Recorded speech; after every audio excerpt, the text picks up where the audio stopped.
Explicación de la lección número 8 al número 13.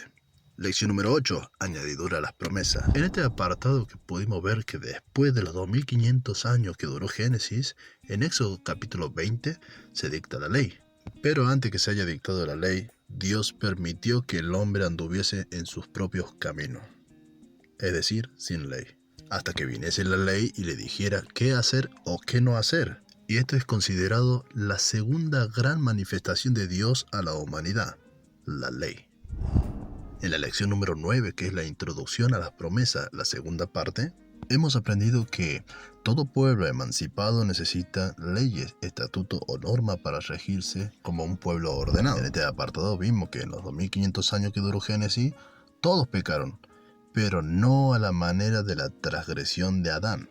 Hemos aprendido que la transgresión fue la desobediencia a Dios, pues el único que tenía un mandamiento en Génesis fue precisamente Adán.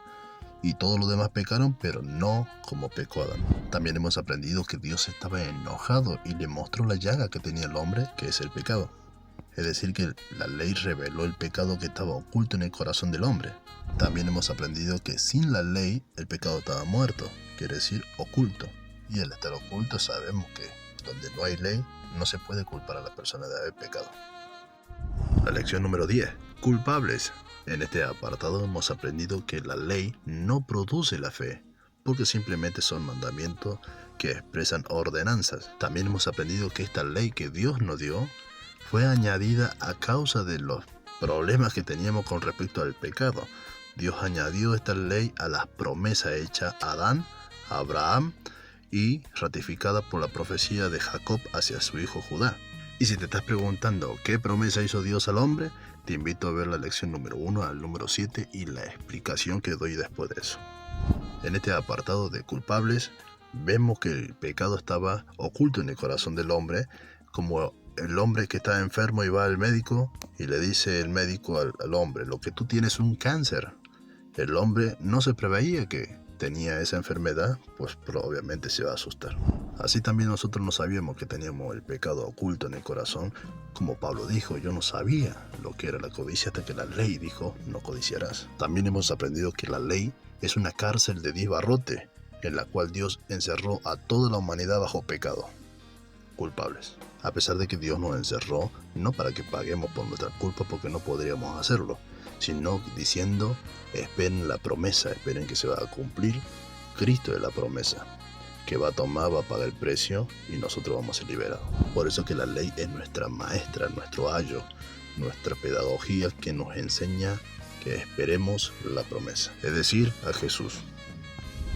Lección número 11. La sentencia. En este apartado hemos visto que claramente que cuando se dicta una sentencia, se necesita saber de qué es lo que se nos acusa.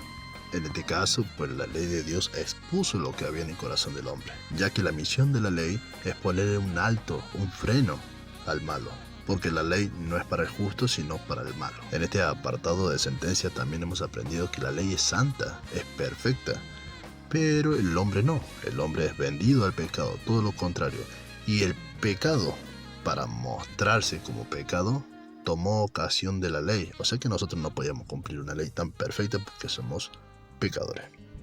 Porque el que no robó quizás no honró a su madre y a su padre, o el que no honró a su madre y a su padre quizás haya codiciado, o el que no codició posiblemente adulteró, o el que no adulteró posiblemente haya tenido ídolos, etcétera, etcétera, etcétera. Adán simplemente desobedeció una orden directa de Dios de no comer del fruto del árbol. ¿Y nosotros hemos mentido? ¿Hemos dicho algo que ofende? ¿Hemos hecho lo malo ante los ojos de Dios alguna vez en nuestra vida? Pues sí. Bueno, en la lección número 12, espíritu, alma y cuerpo, hemos visto que nosotros somos imagen y semejanza del Creador, que Dios es espíritu y Dios nos creó y también formó, que crear no es lo mismo que formar, son dos verbos totalmente diferentes, en la cual muchas veces pasamos de largo, pero es importante conocer nuestra identidad.